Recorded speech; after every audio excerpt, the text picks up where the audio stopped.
Alright, today we're going to go over chapters 3, 4, and 5 in HOS-265 Hospitality Law. These chapters are very important to understanding the legality structures and how we operate in a business, but we'll take a little bit of time to go over a few of the key points and objectives for each one of the chapters. So chapter 3 is about business structures. The objectives here, just reading through them quickly, the importance of selecting the proper organizational and operational structures, the various types of structures that we can use, the most common that we use, and the responsibility and obligations created by that agency partnership that we have. All right, getting it right. We want to try and do right the first time and make sure that we get the type of business that we need and understand the legal precedents that holds.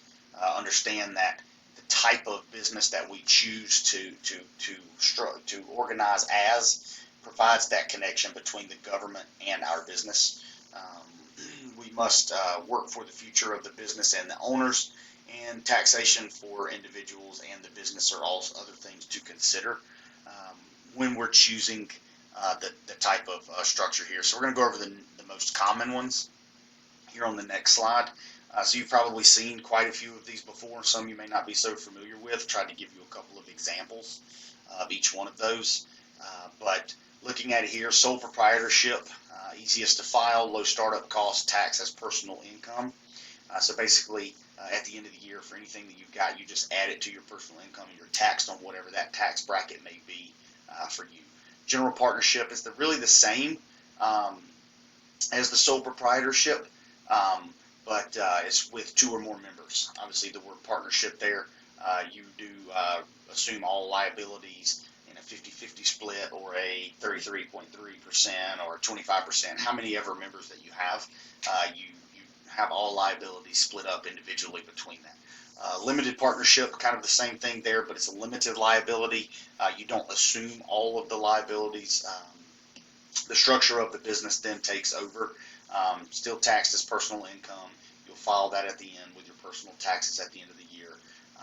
Stronger regulations with limited liability on things that you can and cannot write off as tax, things like that to consider. So again, we're just going through these pretty quick. The book does a pretty good job of giving you more specifics on that. Plus, there's different types of computer websites and things like that you can go out to help, answer questions and decide what type of structure you want your company to be. Types of sole proprietorships, just to give you an idea: food trucks, event planning, small bed and breakfast kind of thing. General partnerships, hotel management companies are big for that.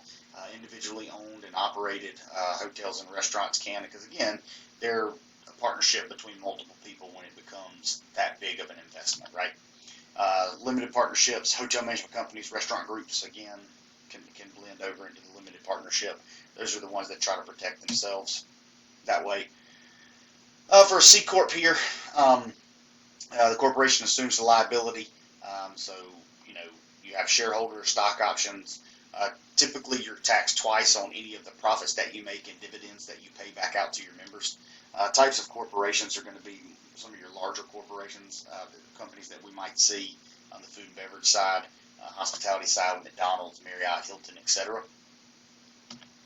S Corps, typically family-owned business, no double taxation, kind of like there are on profits and dividends. They're more like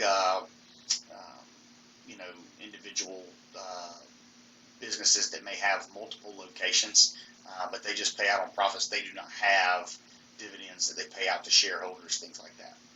And then limited liability companies, probably the one that you've heard of the most, and those are the majority of our small business startups. The National Alliance of Small Businesses tells us that in 2019, 35% of all small businesses were set up as LLCs.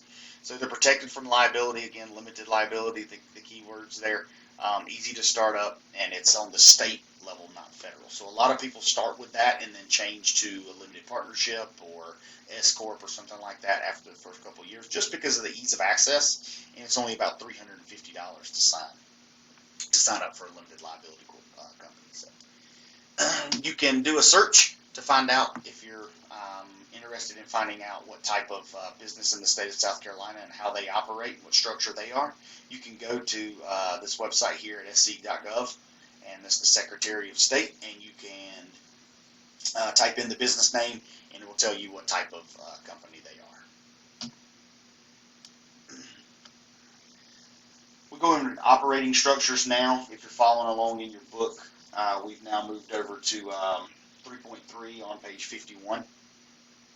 So on this page, we talk about the difference in, and you've heard about these: franchising, owner-operator, management contracts, and then mixed-use properties like condo-tels. So owner-operator, obviously, could be single or multi-unit. I own and I operate that business. Okay, very common in the hospitality industry. It's my bar, it's my restaurant. I own and operate it.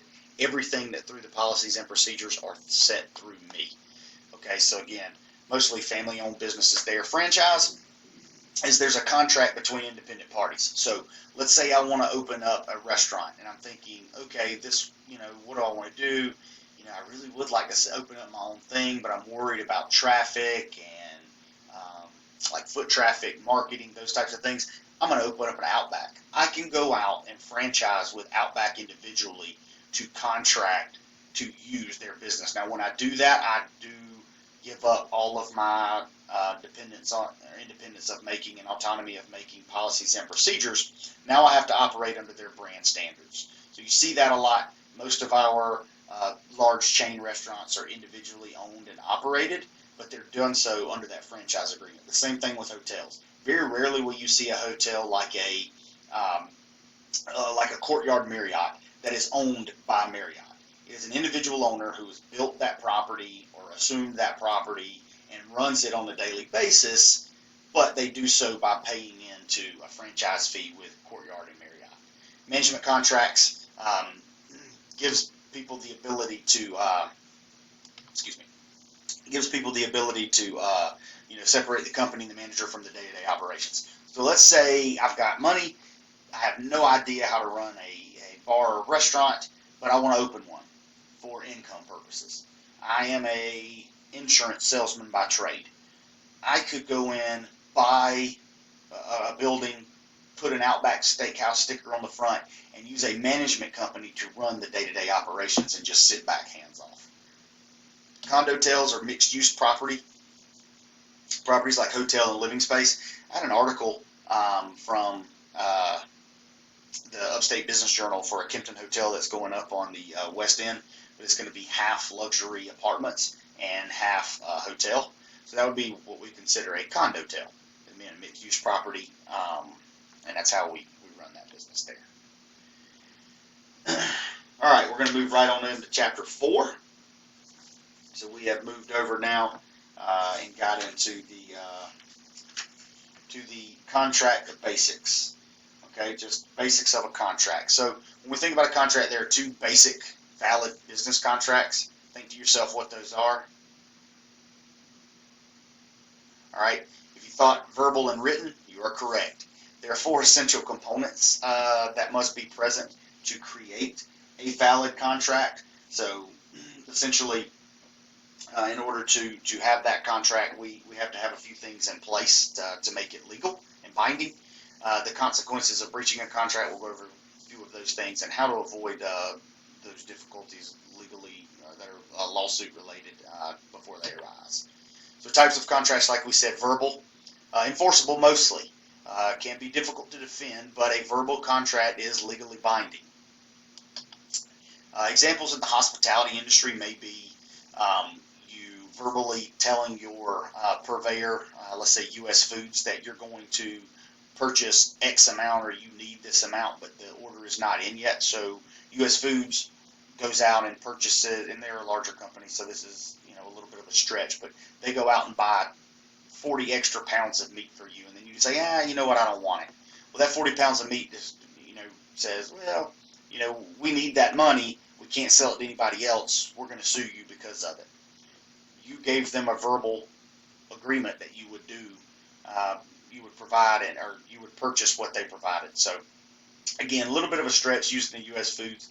But what could cause people to go out of business, make them sue, could be something smaller like individual furniture supplier in my hotel, and they made these cute little end tables, and I wanted 250 of them.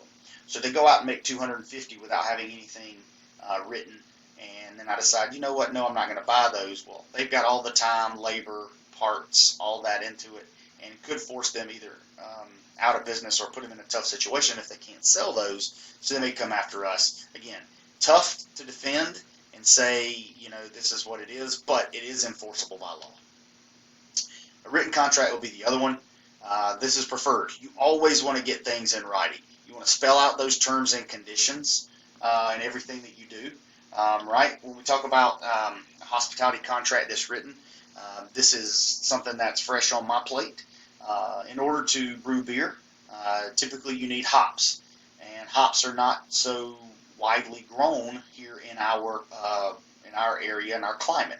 A lot of them are from the Pacific Northwest, some in the Northeast, some in the upper Midwest, but mainly in the Washington and Oregon areas. Well, in order to be able to purchase those hops, you have to enter into a contract that says you agree to hold up, so many orders and and things like that in order to meet that. And your contract specifies all of that. Well, if you do not meet those, or you can't meet those obligations, even though you're not buying the hops, you're still responsible for paying into that contract. Okay. All right. Components of a contract. What makes it enforceable? The offer, the consideration, then the acceptance. Right. So now we've moved over to page 61 and 4.2, components of an enforceable contract. There has to be an offer. There has to be consideration. There has to be a two-way street there to understand what the value is, and there has to be an acceptance. The offer and the consideration of what are involved are both agreed upon and accepted. Okay, so again, the consideration is what is of value. I'm offering to sell you this business. It comes with the building and everything in it. Okay, this price, this is the value. It is agreed upon. Now I have accepted your offer. It is now an enforceable contract. So when we talk about the four things that are needed, is the verbal or nonverbal agreement, like we said, acceptance of a deposit, acceptance of some sort of payment, partial or full, and then the agreement in writing. Okay, so again, we want to always try to get everything in writing. We think about contracts, think about event space, wedding, party, corporate outing, something like that. You want to make sure you have the contract in place. Catering, right? I'm offering to provide this, this, and this. It's 2 meats, 2 vegetables, a dessert, and drinks. Okay, here's what it's going to cost. You agreed. Now we've got that in place. Restaurant menu, it's kind of the same thing. You're coming in, you know what we're offering, you know what the price is, and you're accepting that on the menu. In case of breach of contract, we want to make sure we understand what the consequences are. There are damages for cost and reputation that are associated with that. Legal fees, statute of limitations apply to a lot of those. There are 8 steps on page 67 through 68 that can help us, but we want to make sure that we're establishing those effective policies for our reservations and things like that. Always using the example of reservations for hotel rooms. If you don't show up, the hotel charges you. But if you show up and the hotel doesn't have a room reservation for you, even though you have one, they don't have a room available, the type of instance you get into there with a legally binding contract, typically they'll either pay you back or pay out for you to stay somewhere else. I actually have a nice video from Jerry Seinfeld in the additional comments section, or the additional resources section of this, that I think everybody should take a quick look at. It's really funny, but it brings that all into perspective. Real quick, Chapter 5, significant contracts, right? Hospitality contracts, meeting space, lodging, dining, franchise, things to consider when we're providing, right? The contract, terms and conditions, length, deposit, cancellation policy to make sure that we're covered there. Just some ideas that you can see there.